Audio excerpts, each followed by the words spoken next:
ಬೈದರ್ನ ಚಿಟುಕುಪ್ಪ ವಿದ್ಯಾರ್ಥಿನಿಯರ ಹಾಸ್ಟೆಲ್ನ ದುಸ್ಥಿತಿ ಇದು. ಇದೇನು ವಸತಿ ನಿಲಯನ ಅಥವಾ ಬೂತ್ ಬಂಗ್ಲೆನ? ದೃಶ್ಯ ತೋರಿಸ್ತೀವಿ ನಿಮ್ಗೆ. ಸಮಾಜ ಕಲ್ಯಾಣ ಸಚಿವರೇ ತಪ್ಪದೇ ಈ ಸ್ಟೋರಿಯನ್ನ ನೋಡಿ. ಬೈದರ್ನ ಚಿಟುಕುಪ್ಪ ವಿದ್ಯಾರ್ಥಿನಿಯರ ಹಾಸ್ಟೆಲ್ನ ಪರಿಸ್ಥಿತಿ ಇದು. ಪಾಳು ಬಿದ್ದಂಗಿದೆ ಕಟ್ಟಡ. ನಿತ್ಯ ಹೆಣ್ಮಕ್ಳು ಇಲ್ಲಿ ನರಕವನ್ನ ಅನುಭವಿಸ್ತಾ ಇದ್ದಾರೆ. ಆ ನರಕದಲ್ಲೇ ವಾಸ್ತವ್ಯವನ್ನ ಹೂಡಿದ್ದಾರೆ. ಡಾಕ್ಟರ್ ಅಂಬೇಡ್ಕರ್ ಮೆಟ್ರಿಕ್ ಪೂರ್ವ ವಸತಿ ನಿಲಯದ ಪರಿಸ್ಥಿತಿ ಇದು. ದನದ ಕೊಟ್ಟಿಗೆನಾದ್ರೂ ಇದಕ್ಕಿಂತ ಚೆನ್ನಾಗಿರುತ್ತೆ. ಅದಕ್ಕಿಂತಲೂ ಕಡೆಯಾಗಿದೆ ಈ ಹಾಸ್ಟೆಲ್. 6ರಿಂದ 10ನೇ ತರಗತಿವರೆಗೆ ಒಟ್ಟು 60 ಮಕ್ಕಳು ವಾಸ್ತವ್ಯವನ್ನ ಹೂಡಿದ್ದಾರೆ ಇಲ್ಲಿ. ಮೇಲ್ಛಾವಣಿ ನೋಡಿದ್ರೆ ಕಿತ್ತು ಬರ್ತಾ ಇದೆ. ನೆಲಹಾಸು ಹಾಳು ಬಿದ್ದಿದೆ. ಜೋತಾಡ್ತಾ ಇವೆ ವೈರ್ಗಳು. ಜೊತೆಯಲ್ಲಿ ಹೆಗ್ಗಣಗಳ ಕಾಟ. ಫೆಬ್ರವರಿ 9ನೇ ತಾರೀಕು ರಾತ್ರಿ ಹಾಸ್ಟೆಲ್ ಗೋಡೆ ಮೇಲೆ ವಿಚಿತ್ರ ಆಕೃತಿ ಕಂಡು ಬಂದಿದೆ. ಸಹಜವಾಗಿ ಅಲ್ಲಿರುವಂತಹ ವಿದ್ಯಾರ್ಥಿನಿಯರು ಹೆಣ್ಮಕ್ಳು ಭಯ ಬಿದ್ದಿದ್ದಾರೆ. ಇದಕ್ಕೆ ವಾರ್ಡನ್ ಸಬೂಬ್ ಕೊಟ್ಟಿದ್ದಾರೆ. ಗಿಡ ಅಲುಗಾಡಿದೆ, ಅದನ್ನ ನೋಡಿ ದೆವ್ವ ಅಂತೇಳಿ ವಿದ್ಯಾರ್ಥಿನಿಯರು ಕಿರ್ಚಾಡ್ಕೊಂಡಿದ್ದಾರೆ ಅಂತ ಸಬೂಬನ್ನ ಕೊಟ್ಟಿದ್ದಾರೆ. ನೋಡಿ ಸಿಮೆಂಟ್ ಹೆಂಗ್ ಕಿತ್ತು ಬಂದಿದೆ, ಮೇಲ್ಛಾವಣಿ ಯಾವ ಪರಿಸ್ಥಿತಿಗೆ ಬಂದಿದೆ. ಬೀದರ್ನ ಚಿಟುಗುಪ್ಪ ಹಾಸ್ಟೆಲ್ ವಿದ್ಯಾರ್ಥಿನಿಯರ ಹಾಸ್ಟೆಲ್ನ ಪರಿಸ್ಥಿತಿ ಇದು. ಸಮಾಜ ಕಲ್ಯಾಣ ಸಚಿವರು ಈ ಬಗ್ಗೆ ತುರ್ತಾಗಿ ಗಮನ ಹರಿಸಬೇಕಾಗುತ್ತೆ. ಮೇಲ್ಛಾವಣಿ ಕಿತ್ತು ಬಂದಿದೆ. ಡಾಕ್ಟರ್ BR ಅಂಬೇಡ್ಕರ್ ಸರ್ಕಾರಿ ಮೆಟ್ರಿಕ್ ಪೂರ್ವ ಬಾಲಕಿಯರ ವಸತಿ ನಿಲಯದ ಪರಿಸ್ಥಿತಿ ಇದು ಚಿಟುಕುಪ್ಪದಲ್ಲಿ. ಇನ್ನು ಫ್ಲೋರ್ ಕೂಡ ಹಾಳಾಗಿದೆ. ಹೊರಗಡೆಯಿಂದ ನೋಡಿದ್ರೆ ಒಂಥರ ಬೂತ್ ಬಂಗ್ಲೆ ರೀತಿ ಅನ್ನಿಸ್ತಾ ಇದೆ. ಇಲ್ಲಿ ಮನುಷ್ಯರು ವಾಸ ಮಾಡ್ತಾರಾ ಅಂತ ಹೇಳಿ ಹೊರಗಡೆಯಿಂದ ನೋಡಿದಾಗ ಒಂದು ಡೌಟ್ ಅಂತೂ ಬಂದೇ ಬರುತ್ತೆ. ಆದ್ರೆ ವಿದ್ಯಾರ್ಥಿನಿಯರು ಇಲ್ಲಿದ್ದಾರೆ. 60ಕ್ಕೂ ಹೆಚ್ಚು ವಿದ್ಯಾರ್ಥಿನಿಯರು ಇಲ್ಲಿ ವಾಸ್ತವ್ಯವನ್ನ ಹೂಡಿದ್ದಾರೆ. ಕಿಟಕಿ ನೋಡಿ, ವೈರ್ಗಳು ಜೋತಾಡ್ತಾ ಇವೆ. ಇನ್ನು 9ನೇ ತಾರೀಕು ಮೊನ್ನೆ ವಿಚಿತ್ರವಾದಂತ ಅನುಭವ ಆಗಿದೆ. ಗೋಡೆ ಮೇಲೆ ಒಂಥರ ವಿಚಿತ್ರ ಆಕೃತಿ ಕಂಡು ಬಂದಿದೆ. ವಿದ್ಯಾರ್ಥಿನಿಯರು ಹೆದರ್ಕೊಂಡಿದ್ದಾರೆ. ವಾರ್ಡನ್ ಬಂದು ಅವರು ಗಿಡ ಅಲ್ಲಾಡಿದೆ ಅದನ್ನ ನೋಡಿ ಹೆದರ್ಕೊಂಡ್ಬಿಟ್ಟಿದ್ದಾರೆ. ಆತರ ಭೂತದ್ದೆಲ್ಲ ಅನುಭವ ಏನೂ ಇಲ್ಲ ಅಂತೇಳಿ ಸಬೂಬನ್ನ ಕೊಟ್ಟಿದ್ದಾರೆ. ಕಿರ್ಚಾಡಿದ್ದಾರೆ ವಿದ್ಯಾರ್ಥಿನಿಯರು. 60 ಮಕ್ಕಳು ವಾಸ್ತವ್ಯ ಹೂಡಿದ್ದಾರೆ. ಸೊ ಮೊನ್ನೆ ನಡೆದಂತ ಘಟನೆಗೆ ಸಂಬಂಧಪಟ್ಟಂತೆ ವಾರ್ಡನ್ ಏನ್ ಹೇಳಿದ್ದಾರೆ ಮತ್ತೆ ಸ್ಥಳೀಯರು ಈ ಹಾಸ್ಟೆಲ್ ಪರಿಸ್ಥಿತಿ ನೋಡಿ ಏನ್ ಹೇಳಿದ್ದಾರೆ ಕೇಳೋಣ. ಇದರಲ್ಲಿ ಅಡಿಗೆ ಮನೆಗೆ ಬಾಂಡೆ ತೊಳೆ ನೈಟ್ ವಾಚ್ ಬಾಂಡೆ ತೊಳೆಕತ್ರ ಅದು ಗಿಡ ಹಿಂಗ ಅಲ್ಲಾಡ್ಯಾವ್ರಿ ಸರ್. ಗಿಡ ಅಲ್ಲಾಡಿದ್ರೆ ಅದು ದೇವ ಬಂದ ಚೀರಾಡ್ಯಾವ್ರಿ ಸರ್. ಚೀರಾಡಿದಕ್ಕೆಲ್ಲ ಬಂದ್ ಜನಗಳು ಬಂದ್ ಸೇರ್ಕೊಂಡ್ರ ಸರ್. ಇಲ್ಲಿ PSI ತಹಸೀಲ್ದಾರ್ ಬಂದಾರ. ಈಗ ಆಯ್ತ್ರಿ ಸರ್. ಈಗ ನಮ್ಗೆ DD ಸರ್ ಬಂದಿದ್ರು ನಿನ್ನೆ. MLA ಸರ್ನು ಬಂದಿದ್ರು. ಅಲ್ಲಿ ಹೊಸ ಬಸ್ ಸ್ಟ್ಯಾಂಡ್ ಹತ್ರ ನೋಡಿದಾರಂತ್ರಿ. ಅದು ಸ್ವಲ್ಪ ಏನೋ ಕೆಲಸಗಳು ಅಂತ ಮಾಡ್ಕೊಂಡು ಅಲ್ಲಿ ಶಿಫ್ಟ್ ಆಗ್ತದೆ. ಗಾಳಿದಲ್ರಿ ಸರ್. ನಿನ್ನೆ MLA ಸರ್ ಹೇಳಿದ್ರಿ ಗಾಳಿದ ಬೇರೆ ಕಡೆ ಶಿಫ್ಟ್ ಮಾಡ್ರಿ. ಎಲ್ಲ ಯಾರು ಮಕ್ಕೊಂಡೇ ಇಲ್ಲರಿ ಸರ್, ಕುಂತಾರ. ಹಿಂಗಾಗಿ ಅಲ್ಲಿ ಹಿಂದಿನ ಇದ್ರಾಗ ಅಷ್ಟೆಲ್ಲ ಕಂಡಿಲ್ರಿ ಅವ್ರಿಗೆ. ಅಲ್ಲಿ ಸ್ಕೂಲ್ ಐತಿ ಹಿಂದ. ಆ ಸ್ಕೂಲ್ನಾಗ ಒಂದ್ ಗಿಡ ಐತ್ರಿ. ಗಿಡ ಹಿಂಗ ಅಳ್ಳಾಡಕತ್ತದ, ಕರ್ದಂಗ ಏನು ಮಾಡಿದ್ರು ಫಸ್ಟ್ ಟೈಮ್ ರೀ ಸರ್ ಹಿಂಗ್ ಮಾಡಿದ್ದು. ಈಗ ಆಕಿ ಗಾಳಿ ಬಂದದು, ದೆವ್ವ ಬಂದದು, ಏನು ಸಮಸ್ಯೆ ನನ್ಗೂ ಗೊತ್ತಾಗಲ್ಲ. ನಾನು ಆರಾಮಿಲ್ಲ, ಒಟ್ಟಿಗೆ ಹೋಯ್ತಾನೆ. ರಾತ್ರಿ ಕೇಳಿಗೆ ದವಾಖಾನೆ ಇಲ್ಲೇ ಬಾಜುನೇ ಐತ್ರಿ. ದವಾಖಾನೆ ಕಳಿಸ್ತೀನಿ, ತೋರಿಸ್ತೀನಿ, ಮಾಡ್ತೀನಿ. ಅವ್ರದ್ದು ಏನೇನ್ರಿ ಒಟ್ಟ ಗೊತ್ತಾಗಲ್ಲ. ನನ್ಗೆ ಆರಾಮಿಲ್ಲ ಅಂತ ಮಕ್ಕೋತಾರ. ಅಲ್ಲಿ ಬಂತು ಗಾಳಿ, ಇಲ್ಲಿ ಸಾಯ್ಬೇಕಲ್ಲತ್ತದ, ಹಿಂಗೆಲ್ಲ ಹೇಳ್ತಾರಿ ಸರ್. ಅಂಬೇಡ್ಕರ್ ವಸತಿ ನಿಲಯ ಬಾಲಕಿಯರ ವಸತಿ ನಿಲಯದಲ್ಲಿ ಒಂದು ಬೂತ್ ಬಂಗ್ಲಾ ಆಗ್ಯದ. ಇಂಥಲ್ಲಿ ಮಕ್ಕಳು ನಮ್ದು 50ರಿಂದ 60 ಮಕ್ಕಳು ನಮ್ದೆಲ್ಲ ಬದುಕ್ಲದಾರ. ಅನಂತರ ಹಾಸ್ಟೆಲ್ದಾಗ ಇರ್ಲದಾರ. ಇಂಥ ಹಾಸ್ಟೆಲ್ ಇವತ್ತು ಅಧಿಕಾರಿಗಳು ದುನಿಯಾದ ಅದಕ್ಕೆ ಅನಂತರ ವೆಚ್ಚಗಳು ಬರ್ತದೆ, ಅನುದಾನ ಬರ್ತದೆ. ಅಂತ ಅನುದಾನ ಬಂದ್ರು ಕೂಡ ಅದಕ್ಕೆ ಏನ್ ಸರಿ ಮಾಡ್ತಾ ಇಲ್ಲ. ಇಂಥ ಮಕ್ಕಳು ನಮ್ಗೆ ದಿನ ಅಲ್ಲಿ ದೇವ್ ಕಾಣದ ಅದು ಕಾಣದ ಅಂತ ಅಂಜಲದಾರ. ಈ ರೀತಿ ಅಧಿಕಾರಿಗಳು ಏನ್ ಮಾಡ್ತಾ ಇದ್ದಾರ. ಮತ್ತು ಇಲ್ಲಿ ಅಡಿಗೆ ಕೋಣೆ ನೋಡ್ಬೋದು ನಾವು. ಅಡಿಗೆ ಕೋಣೆದಾಗ ಹೆಂಗಂದ್ರೆ ಹೆಗ್ಗುಣಗಳು ಬರ್ಲದವ. ಹೆಗ್ಗುಣ ಬಂದಿ ಪೂರ ಕೆದ್ರಕ್ಯದ ಅಂತ ತೇಲಿ ನಾವು ಕುಂತೀವಿ, ಊಟ ಮಾಡ್ಬೇಕು. ಮಕ್ಕಳು ಮ್ಯಾಲಿಂದು ಛತ್ ನೋಡಿದ್ರ ಇವತ್ತು ಈಗ ಬೀಳುತ್ತೋ, ಇನ್ನೊಂದು ಗಂಟೆದಾಗ ಬೀಳುತ್ತೋ ಅಂತೇಳಿ ಮಕ್ಕಳುಗಳು ಈಗ ಹೈರಾಣದಾಗ ಪರಿಶ್ರಮದಾಗ ಅಲ್ಲಿ ಕುಂತಿದಾರ. ಇಂಥ ತೇಲಿ ಅಧಿಕಾರಿಗಳು ಈ ಛತ್ತು ದುರಸ್ತಿ ಮಾಡ್ಬೇಕು. ಇಲ್ಲ ಅಂತಂದ್ರೆ ಹೊಸ ಬಿಲ್ಡಿಂಗ್ ಒಂದು ಮಾಡ್ಬೇಕು. ಇದೇ ವಿಚಾರವಾಗಿ ಇನ್ನಷ್ಟು ಡೀಟೇಲ್ ಆಗಿ ಇನ್ಫಾರ್ಮೇಶನ್ ಕೊಡ್ತಾ ಹೋದಕ್ಕೆ ನೇರ ಸಂಪರ್ಕದಲ್ಲಿ ಕನೆಕ್ಟ್ ಆಗಿದ್ದಾರೆ ನಮ್ಮ ರಿಪೋರ್ಟರ್ ದುರ್ಗಪ್ಪ. ಹಾಸ್ಟೆಲ್ನ ಪರಿಸ್ಥಿತಿ ನೋಡಿದ್ರೆ ಅದು ಮಕ್ಕಳು ವಾಸ ಮಾಡೋದಕ್ಕೆ, ವಾಸ್ತವ್ಯ ಹೂಡೋದಕ್ಕೆ ಯೋಗ್ಯವಲ್ಲದ ಕಟ್ಟಡ ತರ ಕಾಣಿಸ್ತಾ ಇದೆ ನಮ್ಗೆ. ಸೊ ಸುಮಾರು ಎಷ್ಟು ವರ್ಷದಿಂದ ಸಮಸ್ಯೆ ಆಗ್ತಾ ಇದೆ? ಇದಕ್ಕೆ ಸಂಬಂಧಪಟ್ಟಂತ ಅಧಿಕಾರಿಗಳು ಇದಕ್ಕೆ ಯಾವ ತರ ಸ್ಪಂದಿಸ್ತಾ ಇದ್ದಾರೆ, ಅಥವಾ ಪ್ರತಿಕ್ರಿಯೆ ಕೊಡ್ತಾ ಇದ್ದಾರೆ, ಅಥವಾ ಸಮರ್ಥನೆ ಮಾಡ್ಕೊಳ್ತಾ ಇದ್ದಾರೆ? ಶರ್ಮಿತಾ, ಏನು ಬೀದರ್ ಜಿಲ್ಲೆಯ ಚಿಟುಗುಪ್ಪ ಪಟ್ಟಣದಲ್ಲಿರ್ತಕ್ಕಂಥ ಡಾಕ್ಟರ್ BR ಅಂಬೇಡ್ಕರ್ ಮೆಟ್ರಿಕ್ ಪೂರ್ವ ಬಾಲಕಿಯರ ವಸತಿ ನಿಲಯದ ದುಸ್ಥಿತಿ ಇದು. ಸುಮಾರು 40 ವರ್ಷಗಳ ಹಳೆಯದಾದಂತ ಕಟ್ಟಡ. ಈ ಒಂದು ಕಟ್ಟಡ ಈಗಾಗಲೇ ಸಂಪೂರ್ಣ ಶಿಥಿಲಾವಸ್ಥೆಗೊಂಡಿರ್ತಕ್ಕಂಥದ್ದು. ಇದರ ಭಾಗವಾಗಿ ಏನು ಈಗಾಗಲೇ ಮೇಲ್ಚಾವಣಿ ಕೂಡ ಕುಸಿತಿರ್ತಕ್ಕಂಥದ್ದು, ನೆಲಹಾಸು ಕೂಡ ಕಿತ್ತುಕೊಂಡು ಬಂದಿರತಕ್ಕಂಥದ್ದು.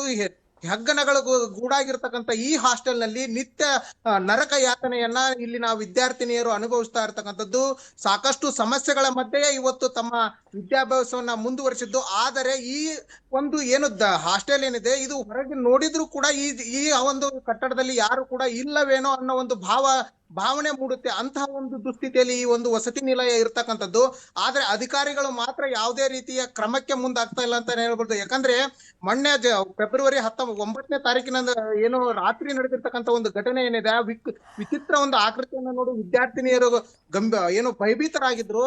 ಆ ಒಂದು ಘಟನೆ ಆದ ಬಳಿಕ ಅಧಿಕಾರಿಗಳು ಎಚ್ಚೆತ್ಕೊಳ್ತಾ ಇರೋದಕ್ಕೊಂದು ನಿಜಕ್ಕೂ ವಿಪರ್ಯಾಸ. ಇಷ್ಟು ಏನು ದನದ ಕೊಟ್ಟಿಗೆ ಇನ್ನೂ ಚೆನ್ನಾಗಿರುತ್ತೆ, ಯಾಕಂದ್ರೆ ಅಡುಗೆ ಮನೆ ನೋಡಿದ್ರಂತೂ ಮುಗ್ದೇ ಹೋಯ್ತು. ಆ ಒಂದು ಏನು ನೈರ್ಮಲ್ಯವಾಗಿ ಅಡಿಗೆ ಮನೆ ಇರಬೇಕು, ಆ ಒಂದು ಅಡಿಗೆ ಮನೆ ನಿಜಕ್ಕೂ ಇದು ಅಡಿಗೆ ಮನೆನಾ ಅಥವಾ ದನದ ಕೊಟ್ಟಿಗೆನ ಅನ್ನೋ ಒಂದು ಭಾವನೆ ಮೂಡುತ್ತೆ. ಯಾಕಂದ್ರೆ ಅಷ್ಟೊಂದು ಗಲೀಜಾಗಿರ್ತಕ್ಕಂಥದ್ದು. ಯಾಕಂದ್ರೆ ಅಡಿಗೆ ಮನೆಯಲ್ಲಿ ಹೆಗ್ಗಣಗಳ ಓಡಾಟ ಇರ್ತಕ್ಕಂಥದ್ದು, ಹೆಗ್ಗಣಗಳು ನೆಲವನ್ನ ಎಲ್ಲ ಅಗಿದು ಇಟ್ಟಿರ್ತಕ್ಕಂಥ, ಮತ್ತೆ ನೆಲಕ್ಕೆ ಹಾಕಿರ್ತಕ್ಕಂಥ ಕಲ್ಲುಗಳು ಕೂಡ ಈಗ ಕಿತ್ತುಕೊಂಡು ಹೋಗಿರ್ತಕ್ಕಂಥದ್ದು. ಅದರಲ್ಲೇ ನಿತ್ಯ ಮಕ್ಕಳಿಗೆ ಊಟವನ್ನ ಅಡಿಗೆಯನ್ನ ತಯಾರು ಮಾಡ್ತಕ್ಕಂಥ ಕೆಲಸವನ್ನ ಸಿಬ್ಬಂದಿಗಳು ಮಾಡ್ತಾ ಇದ್ದಾರೆ. ಒಂದ್ ವೇಳೆ ಊಟ ಏನಾದ್ರೂ ಸಮಸ್ಯೆ ಏನು ಫುಡ್ ಪಾಯ್ಸನ್ ಇದೆ, ಈ ತರ ಏನಾದ್ರೂ ಆದ್ರೆ ಮಕ್ಕಳಿಗೆ ಸಮಸ್ಯೆ ಆದ್ರೆ ಹೊಣೆ ಯಾರು ಅನ್ನೋ ಒಂದು ಪ್ರಶ್ನೆಯನ್ನು ಕೂಡ ಅಲ್ಲಿ ಸ್ಥಳೀಯರು ಮಾಡ್ತಾ ಇರ್ತಕ್ಕಂಥದ್ದು. ಇನ್ನು ಮೇಲ್ಚಾವಣಿ ಕುಸ್ತಿದೆ, ಮೇಲ್ಚಾವಣಿ ಕುಸ್ತರು ಕೂಡ ನಿತ್ಯ ಅದೇ ರೂಮ್ ನಲ್ಲಿ ಮಕ್ಕಳು ಏನೋ ವಾಸ್ತವ್ಯ ಮಾಡ್ತಾ ಇರ್ತಕ್ಕಂಥದ್ದು, ದಿನಗಳನ್ನ ದೂಡ್ತಾ ಇರ್ತಕ್ಕಂಥದ್ದು.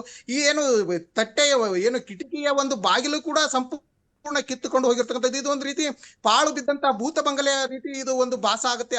ಮಕ್ಕಳು ಅಷ್ಟೆಲ್ಲಾ ಕಷ್ಟಗಳ ನಡುವೆ ಕೂಡ ಇವತ್ತು ಇರ್ತಕ್ಕಂಥದ್ದು. ನಿಜಕ್ಕೂ ಮೊನ್ನೆ ನಡೆದಿರ್ತಕ್ಕಂಥ 9ನೇ ತಾರೀಕು ನಡೆದಿರ್ತಕ್ಕಂಥ ಘಟನೆ ಏನಿದೆ, ಈ ಒಂದು ಘಟನೆ ನಿಜಕ್ಕೂ ಸತ್ಯ ಅನಿಸುತ್ತೆ. ಯಾಕಂದ್ರೆ ಇಂಥ ಬಂಗಲೆಯಲ್ಲಿ ಇದ್ರೆ ಮಕ್ಕಳಿಗೆ ಭಯಭೀತರಾಗದೆ ಏನು ಇರೋಕೆ ಸಾಧ್ಯನಾ ಅಂತ ಸ್ಥಳೀಯರು ಪ್ರಶ್ನೆ ಮಾಡ್ತಾ ಇದ್ದಾರೆ. ಆದ್ರೆ ಅಧಿಕಾರಿಗಳು ಮಾತ್ರ ಯಾವುದೇ ಒಂದು ಕ್ರಮಕ್ಕೆ ಮುಂದೆ. ಪ್ರತಿ ವರ್ಷ ಏನು ವಸತಿ ನಿಲಯಗಳ ದುರಸ್ತಿಗಾಗಿ ಲಕ್ಷಾಂತರ ರೂಪಾಯಿ ಅನುದಾನವನ್ನ ಸರ್ಕಾರ ಕೊಡುತ್ತೆ. ಆದ್ರೆ ಸರ್ಕಾರ ಕೊಟ್ಟಿರ್ತಕ್ಕಂಥ ಅನುದಾನವನ್ನ ಸಮಾಜ ಕಲ್ಯಾಣ ಇಲಾಖೆಯ ಅಧಿಕಾರಿಗಳು ಮತ್ತು ವಾರ್ಡನ್ಗಳು ಏನ್ ಮಾಡ್ತಾರೆ? ದುರಸ್ತಿ ಮಾಡ್ಲಿಕ್ಕೆ ಇವ್ರಿಗೆ ಏನು ಸಮಸ್ಯೆ ಅನ್ನೋ ಒಂದು ಪ್ರಶ್ನೆಯನ್ನ ಸಾರ್ವಜನಿಕ. ದುರ್ಗಪ್ಪ, ಒಂದ್ ಸೆಕೆಂಡ್ ಪ್ಲೀಸ್ ಬಿ ಆನ್ಲೈನ್. ಈ ಬಗ್ಗೆ ಮಾತಾಡೋದಕ್ಕೆ ಹುಮ್ನಾಬಾದ್ನ ಸಮಾಜ ಕಲ್ಯಾಣ ನಿರ್ದೇಶಕರಾಗಿರುವಂತ GS ನಿಂಗರಾಜ್ ಅವರು ನಮ್ಮ ಜೊತೆ ದೂರವಾಣಿ ಸಂಪರ್ಕದಲ್ಲಿ ಜಾಯಿನ್ ಆಗಿದ್ದಾರೆ. ಸರ್ ನಮಸ್ಕಾರ. ಮೇಡಮ್ ನಮಸ್ತೆ, ಹೇಳಿ. ಈಗ ನಾವು ಚಿಟ್ಕುಪ್ಪದ ಹಾಸ್ಟೆಲ್ ತೋರಿಸ್ತಾ ಇದೀವಿ, ಎಷ್ಟು ಅವ್ಯವಸ್ಥೆ ಆಗರವಾಗಿದೆ ಅಂತೇಳಿ. ಅಲ್ಲಿ ಯಾರು ವಾಸ ಮಾಡಕ್ ಯೋಗ್ಯ ಇಲ್ಲ, ಆ ರೀತಿ ಇದೆ ಬಿಲ್ಡಿಂಗ್. ಸೊ ನೀವ್ ಯಾವತ್ತಾದ್ರೂ ಹೋಗಿದ್ದೀರಾ, ಅಲ್ಲಿ ವಿಸಿಟ್ ಮಾಡಿದೀರಾ? ಹೋಗಿದ್ದೀವಿ ಮೇಡಮ್. ನಾನು ಪ್ರತಿ ವಾರದ ಒಂದ್ಸಲ ಹೋಗ್ತಾ ಇರ್ತೀನಿ. ಪ್ರಪೋಸಲ್ ಸುಮಾರು ನಾನು 4 ವರ್ಷಗಳಿಂದ ಸರ್ಕಾರಕ್ಕಾಗಲಿ ನಮ್ಮ ಹಿರಿಯ ಅಧಿಕಾರಿಗಳ ಪ್ರಶ್ನೆ ಕೊಟ್ಟಿ ಮೇಡಮ್. ಅದನ್ನ ಬಿಲ್ಡಿಂಗ್ ಹಳಿದಾಗಿದೆ, ಚೆನ್ನಾಗಿಲ್ಲ. ಅದನ್ನ ಡೆಮೊಲಿಷನ್ ಅಂಡ್ ಕನ್ಸ್ಟ್ರಕ್ಷನ್ ಮಾಡೋ ಸಲುವಾಗಿ ನಾನು ಸರ್ಕಾರ ಕೂಡ ಬರ್ತೀನಿ ಪತ್ರ ನಮ್ಮ ಹಿರಿಯ ಅಧಿಕಾರಿಗಳು ನಾವು ಗಮನಕ್ಕೆ ತಂದಿದ್ದೀನಿ ಮೇಡಮ್. ಒಂದು ನನ್ನ ತಾಲೂಕು ಮಟ್ಟ KDP ಸಭೆಯಲ್ಲಿ ಕೂಡ ಮನೆ ಶಾಸಕ ಆಗಿರ್ಬೋದು, ಅಧಿಕಾರಿಗಳು ಗಮನ ಕೂಡ ತಂದಿದ್ದೀನಿ. ಪ್ರಶ್ನೆ ಕೂಡ ಸರ್ಕಾರಕ್ಕೆ ಜಿಲ್ಲೆಯಿಂದ ಹೋಗಿದೆ ಮೇಡಮ್. ಅದನ್ನ ಮತ್ತೆ ಅಲ್ಲಿಂದ ಅನುಮತಿ ಸಿಕ್ಕಿಲ್ಲ. ಏನ್ ರೀಸನ್ ಹೇಳ್ತಾರೆ? ಈಗ ಸರ್ಕಾರ ಮುಂದೆ ನಾವು ಕೇಳಕ್ ಕಷ್ಟ. ಸರ್ಕಾರ ನಾವು ನೇರವಾಗಿ ಸರ್ಕಾರ ಕೇಳಕ್ ಆಗಲ್ಲ ಮೇಡಮ್. ನಾವು ಕೇಳೋದು ನಮ್ಮ ಹಿರಿಯ ಅಧಿಕಾರಿ ಮಾತ್ರ ಕೇಳಬಹುದು ನಾವು. ಅಲ್ಲ, ಅವ್ರು ಏನ್ ಹೇಳ್ತಾರೆ? ನಿಮ್ ಹಿರಿಯ ಅಧಿಕಾರಿಗಳೇ ಏನ್ ಹೇಳ್ತಾರೆ? ಅದೇ ಬರ್ತಿದೀವಿ, ಸ್ವಲ್ಪ ಪ್ರಶ್ನೆ ಕೊಟ್ಟಿದೀವಿ. ಆಮೇಲೆ ಏನ್ ಮೇಡಮ್, ನಾವು ಬಿಲ್ಡಿಂಗ್ ಚೇಂಜ್ ಮಾಡ್ಕೊಳ್ಬೇಕಾದ್ರೂ ಕೂಡ ನಾವು PW ಕೂಡ ಒಂದು ನಾನು ಬರ್ತೀನಿ ಪತ್ರ. ಅದೇ ಬಿಲ್ಡಿಂಗ್ ಸ್ಟ್ರೆಂತ್ ಚೆನ್ನಾಗ್ ಅದನ್ನ ಇಲ್ಲ ಹೇಳಿ, ಅದನ್ನ ಕೊಟ್ಟರೆ ಮಾತ್ರ ನಮಗೆ ಅವ್ರು ಕೊಡ್ತಾರ.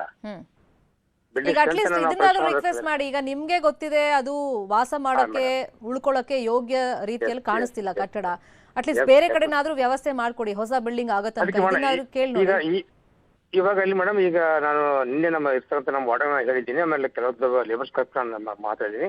ಅದಕ್ಕೆ ಇಮಿಡಿಯೇಟ್ ಏನ್ ತಕ್ಷಣವಾಗಿ ಅಲ್ಲಿ ಇರ್ಲಕ್ಕೆ ಏನ್ ವ್ಯವಸ್ಥೆ ಬೇಕು. ಯಾಕಂದ್ರೆ ಬಿಲ್ಡಿಂಗ್ ಶಿಫ್ಟ್ ಆಗೋವರೆಗಾದ್ರು ಬೇರೆ ಕಡೆ ಬಿಲ್ಡಿಂಗ್, ಸುರಕ್ಷಿತವಾದ ಬಿಲ್ಡಿಂಗ್ ನಮ್ಗೆ ಬೇಕು ಮೇಡಮ್. ಈಗ ಹೆಣ್ಮಕ್ಳ ದೃಷ್ಟಿಯಿಂದ ಸುರಕ್ಷಿತವಾದ ಬಿಲ್ಡಿಂಗ್ ಬೇಕು. ಆಮೇಲೆ ನಮ್ಗೆ ಯಾವ ತರ ಬೇಕು ಆ ತರ ಬಿಲ್ಡಿಂಗ್ ಕೊಡೋದು ಕಷ್ಟ. ಹುಡುಕೋವರೆಗಾದ್ರೂ ಮಕ್ಕಳಿಗೆ ತೊಂದರೆ ಆಗ್ಬಾರ್ದು ಅಂತ ತಗೊಂಡು ನಾನಪ್ಪ ಎಲ್ಲ ಟೈಮ್ ವರ್ಕ್ ಸ್ಟಾರ್ಟ್ ಮಾಡ್ತೀನಿ ಮೇಡಮ್. ನಮ್ಮ ಲೇಬರ್ ಜನಗಳನ್ನ ಕರೆದು ಅಲ್ಲಿ ಏನೇನು ತಗ್ಗು ಹುಗ್ಗುಗಳು ಇವೆಲ್ಲ ಸಿಮೆಂಟ್ ಮತ್ತು ಕಾಂಕ್ರೀಟ್ ಹಾಕಿ, ಇಲ್ಲಿ ವಿಂಡೋಸ್ ಇಲ್ಲ, ವಿಂಡೋಸ್ ಹಾಕಿ ಡೋರ್ಗಳು ಹಾಕೊಂಡು ಅಟ್ಲೀಸ್ಟ್ ಅದು ಚೇಂಜ್ ಆಗೋವರೆಗಾದ್ರೂ ಮಕ್ಕಳು ಸುರಕ್ಷಿತವಾಗಿಲ್ಲ ಅಂತ ಕೆಲಸ ಪ್ರಾರಂಭ ಮಾಡ್ತೀನಿ ಮೇಡಮ್. ಈಗ ನಿಮ್ ಮಾತುಗಳನ್ನ ಕೇಳ್ತಾ ಇದ್ರೆ ನೀವು ಅಸಹಾಯಕ ಪರಿಸ್ಥಿತಿಲಿ ಇದೀರಾ ಅಂತ ಕಾಣಿಸುತ್ತೆ. ನಿಮ್ ಕೆಲಸ ನೀವು ಮಾಡಿದೀರಾ, ಮೇಲ್ನವ್ರು ಅಪ್ರೂವಲ್ ಕೊಡ್ಬೇಕು ಅಂತ ಪರಿಸ್ಥಿತಿಲಿ ನೀವು ಇದೀರಾ ಅಂತ ಕಾಣಿಸುತ್ತೆ ಅಲ್ವಾ?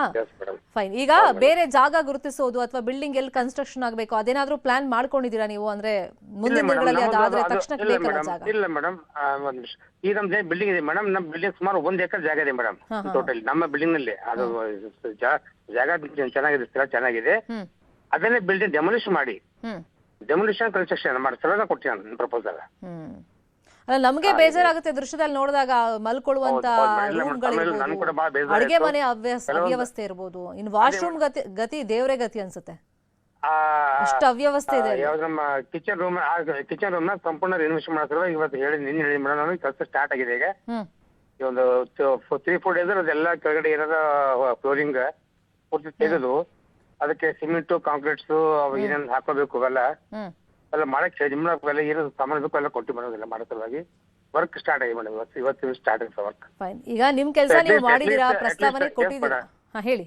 ಎಸ್ ಕೊಟ್ಟಿ madam. At least building change ಆಗೋವರೆಗಾದ್ರೂ ಮಕ್ಕಳು ಸುರಕ್ಷಿತವಾಗಿಲ್ಲ ಒಂದು ದೃಷ್ಟಿಯಿಂದ ಕರೆಕ್ಟ್ ಅದನ್ನ ನಾವು ಮಾಡಿದ್ವಿ ಮೇಡಮ್. ಆಮೇಲೆ ನಮ್ಮ ಡಿ ಕೂಡ ನಮ್ಮ ಜಿಲ್ಲಾ ಅಧಿಕಾರಿ ಕೂಡ ಬಂದಿದ್ದರು, ಉಪನಿರ್ದೇಶಕರು, ಅವ್ರು ಕೂಡ ಹೇಳಿದ್ರು ತಕ್ಷಣ ಮಾಡ್ಸಂತ ಕೂಡ ಅವ್ರು ಹೇಳಿದ್ದಾರೆ.